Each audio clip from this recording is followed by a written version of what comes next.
Ó, tem muita gente pedindo pra Priscila falar sobre, acho que onde ela vai perguntam isso, qualquer programa, que é sobre o período de depressão, como isso afetou a sua carreira e como foi superar e voltar a atuar depois disso. Que época que foi? Nessa sua linha temporal Quando que você eu falou fui diagnosticada foi em 2008.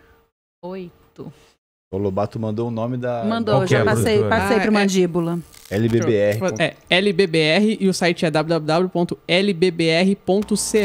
É isso aí. O que foi isso? Então, eu não lembro. Eu tinha 28 anos, eu acho. Eu acho que foi 2008. Não, mas eu não teria 28. Eu não sei. Você tinha acabado de fazer o quê, assim? Eu tinha... Peraí, que eu não lembro.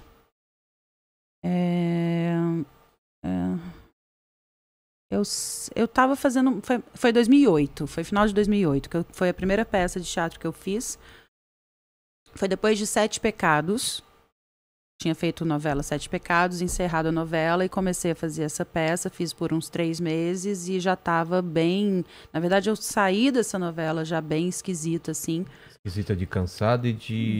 O cansaço, ele estava se acumulando Sei. já há muito tempo, porque eu vivia muito mais, como eu disse, né, nas novelas, dentro do estúdio do que na minha vida. Como que é? Antes de você falar sobre isso, como que... Deve ser punk uma novela, tipo, você fica disponível... Semana inteira, o dia inteiro, é assim? É assim, você entra de dia no estúdio e perde a noção da hora, porque você não vê o dia passar, que você tá lá dentro, né? Tipo aqui, assim, sei. Né, fechado. E aí quando você sai já tá de noite. Aí dorme e já no outro dia já tem que voltar. E aí tem que decorar texto, né? Tem que estudar, e aí, na verdade, onde a gente consegue ter mais grana quando a gente faz alguma publicidade, que não é necessariamente atrelado a... Tipo, não é uma obrigação, né? Você não vai fazer mais... Participar de programas é uma obrigação, quando você tem para divulgar a novela. Capas de revista também é bem-vindo, as matérias, ensaios e tudo mais. Então, é tudo... E atender as pessoas na rua. Durante então um ano, então, nesse pique, tal. E quando termina a novela, parece que... E eu emendei 10 anos nesse pique, assim. Sem ter um mês, 2 meses entre uma e outra. Caramba! E aí, tipo, eu terminava uma novela já com a outra engatilhada, assim. Antes de terminar, já tinha tido o convite para uma próxima. Então, assim, eu não vivia a minha vida. Eu não me vivia, né? Entendi. Não tinha as minhas amigas que são lá de BH. Não tinha... Eu não sabia...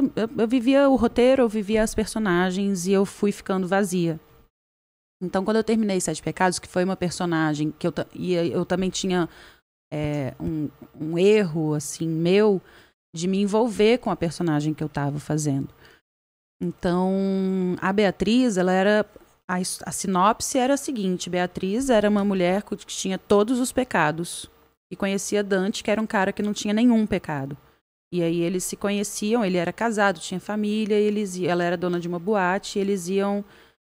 Ele ia fazendo com que ela, através do amor, fosse deixando de pecar e ela ia levando ele para alguns pecados. Ia rolar uma gangorra.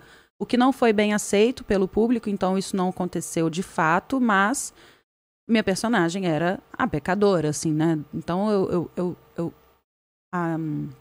o jeito dela ser era um jeito que para mim era tóxico pelo que eu acreditava na minha vida. E eu realmente vivenciava muito ali as emoções das personagens e tudo mais. Então, como eu não sabia separar, eu não tinha técnica suficiente, não tinha estofo suficiente para trabalhar tanto, para ligar e desligar. Para ligar e desligar e tudo mais, eu acabei me sujando, entre aspas, assim, né, daquela personalidade, assim, e aquilo não me fez bem, eu não me sentia bem. E aí eu fui fazer essa peça, e a peça é a história de uma menina que tem depressão.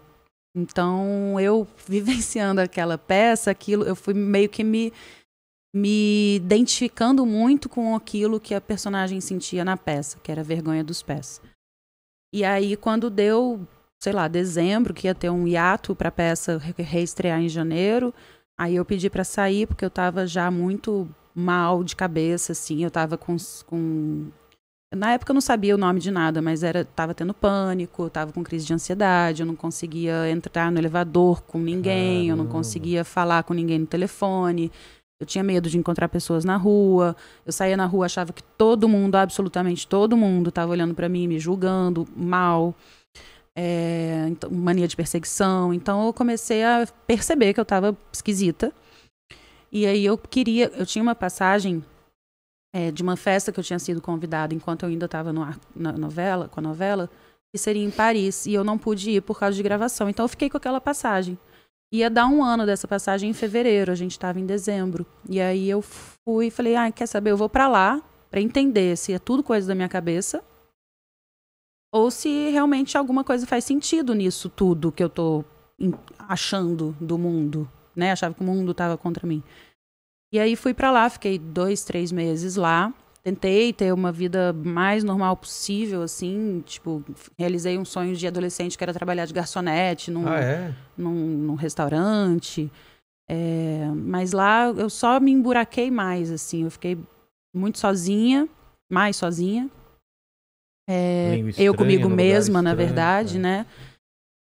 Tentando aprender a língua, mas eu comigo mesma é que é o problema, né? Eu acho que tem uma coisa, assim, que eu entendi, que o nosso pior inimigo é a gente mesmo. E a minha cabeça tava de um jeito tal, assim, que ela tava me infernizando, assim, sabe? Eu não conseguia lidar com os meus próprios pensamentos. E aí eu precisei voltar, porque eu não tava me aguentando. E aí fiz uma avaliação com acho que era uma psiquiatra na época. E aí ela me diagnosticou com uma depressão crônica aguda. Ou seja, tipo, já tava, já tava avançadíssima ali. E aí eu comecei a me cuidar. Lá em comecinho de 2009, né? E aí eu precisei dar uma parada, assim. Na verdade, eu acho que a depressão, ela entra na vida de uma pessoa, ou algum outro transtorno mental, assim, pra te parar. Corpo, fala, para um pouco. Para um pouco. Se você continuar assim, você vai morrer. É basicamente isso, né? Tipo isso. É um alerta, né? Para um pouco. Cuida de você, olha pra você, faça coisas por você. E eu não fazia nada por mim, eu fazia pelo trabalho, pela profissão, pelos outros, pela expectativa dos outros. Então, foi um momento, assim, necessário, que eu precisei me afastar um pouco e fui tentando retomar, assim. Eu lembro que o primeiro trabalho que eu fiz depois, eu ainda avisei, não tinha tanto tempo que eu estava me cuidando, assim, eu avisei que eu tava com depressão e que eu achava que eu não ia ser capaz. E o diretor, ele foi muito... Era uma peça de teatro e ele foi muito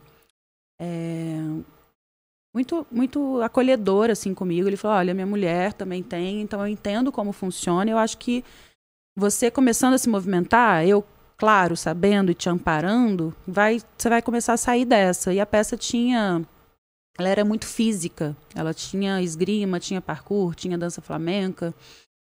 Então, toda essa coisa física começou também a ajudar a produzir neurotransmissores, né, que faziam bem ali pro meu cérebro, pro meu funcionamento, e fui realmente ficando melhor. Então, eu aprendi a lidar por 10, 12 anos com essa doença. E aí, eu realmente me curei, assim, só porque eu aprendi a lidar, mas eu tinha muitas fugas também. Ou de pessoas, tipo, não ficava sozinha. Sempre comida também? De comida, ou de tomar uma cerveja. Mas acho que era mais de pessoas. Ter pessoas ao lado ali para preencher alguma coisa, porque eu não conseguia ficar eu comigo mesmo. Então, na verdade, eu só aprendi a lidar. Tinha até um pânico e falar, putz, eu tô sozinha, vai vir as coisas na minha cabeça. Exatamente. Eu passei uma época assim. Então, até eu às vezes você fica ligando a televisão pra ter uma coisa falando ao mesmo tempo. Eu tinha medo de me encarar, eu tinha medo de dar ouvido, sabe? Eu não sabia lidar comigo, com aquilo tudo que tinha dentro de mim, que eu ficava adormecendo com outras coisas. E aí, quem me deu essa coragem foi o Bruno, depois de tantos anos, né? A gente se conheceu no final de 2017. Então, eu já tinha ali 10 anos passados. Quase Tô 10 certo? anos, quase 10 anos. Tô fazendo as contas 2008, certas aqui, eu sou né? péssima de conta. 2008 que você começou. Para 2017, quase 10 anos. Vivendo dessa forma, assim. E aí o Bruno, ele conseguiu me dar um suporte, um apoio que eu nunca tive na vida. Então, A partir dessa mão estendida, eu comecei a ter coragem de me encarar. Comecei a me olhar, comecei a me escutar, comecei a entender e a dar nome certo para as coisas que eu tinha vivido, que eu tentava fingir que não era aquilo, porque era demais para eu aceitar. Então eu fui aceitando, fui tomando todas as porradas minhas comigo mesma, assim. E aí sim eu fui encontrando mesmo um caminho de preenchimento meu de mim mesma, né, com todas as falhas, os defeitos, os erros que eu cometi, me entendendo e me acolhendo. Porque eu acho que uma coisa que acontece muito no começo desse processo é a gente não gostar. Claro que a gente não gosta daquilo que a gente fez, que a gente não acha legal, né? E que a gente finge que não fez, ou tenta... A gente camufla muito, né, as coisas, assim, dá uma dissimulada, dá uma deturpada, tenta não pensar, justamente porque a gente não aceita que a gente possa ter feito coisas que fizeram mal pra gente mesmo. Então, acho que o primeiro momento é a gente ter raiva da gente mesmo, por ter feito certas coisas. Então, são várias fases, assim, né, até passar, primeiro pela aceitação, depois por essa raiva, e aí você ter a compreensão e você acolher os seus defeitos e os seus erros. É um processo muito longo e muito difícil, assim, muito dolorido, que exige muita coragem, que exige muita força e que ele é muito mais certeiro quando você realmente tem um apoio, né? Então foi fundamental ter esse apoio e eu só tive coragem de percorrer esse caminho porque eu sabia que o Bruno estava do meu lado, assim. E que ele me ajudou a abrir os olhos, né, a dar nome para as coisas que às vezes eu não sabia ou não queria enxergar. Então foi bem difícil, mas foi bem intenso e preenchido, assim. Foi bem real, né? Foi bem palpável, foi concreto, não teve fuga, não teve... Enfim, tem 4 anos que eu não bebo mais nada de álcool, que eu não... Tipo, na verdade, hoje em dia eu sinto cheiro, eu já fico... Porque eu sei que era um lugar de fuga. Um gatilho para outra coisa. E no fim das contas, são coisas, tanto pessoas, ou bebida, ou comida, ou qualquer droga, ou remédio, são coisas que no final das contas, remédio em partes, né? Porque às vezes você precisa daquele funcionamento químico que o remédio te dá para você realmente conseguir dar um passo ou começar a trilhar um caminho ali. Mas tem bengalas, né, que te fazem reféns que quando passa o efeito daquilo, seja de uma companhia que está ali te bajulando, tóxica, te preenchendo, uma companhia tóxica, quando passa pior, aquilo, né? Você volta muito pior. Então... E em relação à companhia, quando você de repente começa a entender... Começa a atravessar, chegar, né, buscando uma cura e começa a entender que aquelas pessoas todas estavam ali só para te usar de certa forma, a tendência é você cair de novo, né? É, claro. Porque você achou que aquelas pessoas estavam por você, mas não estavam por você. Elas estavam querendo usar os benefícios que você poderia trazer para eles. Fala, nossa, avaliei de novo errado. Sejam quais forem os benefícios, seja entrar numa festa, seja beber uma cerveja, seja usufruir uma piscina. E seja qualquer uma pessoa que edita sua amiga até um parente, entendeu? Então é muito complicado. E quando você mesmo. começa a colocar os seus limites, né, e a dizer não, porque você não pode... Eu sempre fui uma pessoa que queria agradar os outros. Então, eu me machuquei muito nesse caminho. E eu não sabia dizer não, porque eu não queria que o outro ficasse magoado comigo. Mas eu podia me fuder nesse não, mas no outro não vai ficar magoado. Eu quero ser querida. É claro. E aí, até eu aprender, ter coragem de começar a falar não, mesmo que aquilo doesse no outro, mas que pra mim não fosse doído... Né? Esse caminho que você teve de entender um mecanismo que você... De querer ser querida, né? De querer ser aceita. Eu lembro que a gente estava no avião indo trabalhar para algum lugar muito longe, assim, tipo... No Brasil mesmo, de umas 3 ou 4 horas de voo, e a gente no voo com ela, a gente escondido, meio que trocando, ela meio que chorando, em pranto, até entendermos junto. Um caminho que ela tinha, né? Uma necessidade. Modus operantes, né? Um mecanismo mesmo, assim, inconsciente de querer ser aceita. Mas então, é uma coisa do artista, né? A gente quer ser aceito. Eu acho que é do ser humano. Eu acho que as redes sociais estão provando na isso, formação verdade, do ego, né, quando a gente é criança ainda e que tá rolando ali a formação do nosso ego, a gente fica muito nesse lugar. Dos amigos, é verdade. E a rede social, como você estava falando, hoje você fica desesperado para saber quantos likes você teve, quantos números de seguidores você tem, independente do que seja. Né? É que a gente depende do público, né, como artista, então pra gente o peso é muito maior. Fala, pô, eu tô perdendo a conexão pública, não tô perdendo, como que eu faço e tal. É complicado. Então, e aí quando você começa a dizer não, as pessoas começam a sumir, né? Total. Começa a não, tipo, o seu limite não serve pra mim, então tchau. Fica, e aí é muito fácil falar, nossa, porque ela mudou, porque ela é isso, ela é aquilo, e eu tive também que lidar com esse julgamento das pessoas que não entenderam que eu estava simplesmente me preenchendo de mim mesma e entendendo o que me serve, o que não me serve, o que me faz bem, o que não me faz bem. Isso não me faz bem, então não quero, obrigada. Beleza, não tô brigando com você, mas não quero. E aí eu não quero, não é aceito. Então, assim, é um caminho longo, assim, difícil, mas que vale muito a pena, porque você se encontra, né? E aí isso te dá uma paz e te traz muitas certezas na vida, assim. E isso, por si só, já é muito mais tranquilo. E você trilha o seu caminho com muito mais segurança. E com muito mais amor próprio, né? Que eu acho que é o principal, assim. O autoconhecimento e o amor próprio andam juntos e são necessários para todo mundo. E, aliás, quando você fez a pergunta, eu ia até falar isso, mas eu comecei a falar, eu acho que são coisas que sempre é bom a gente falar, né? Quanto mais a gente fala sobre isso, melhor, porque às vezes tem muita gente que tem depressão ou que passa por algum transtorno de ansiedade e que não sabe lidar, ou que não sabe como começar, ou não sabe como trilhar um caminho de cura e tudo mais.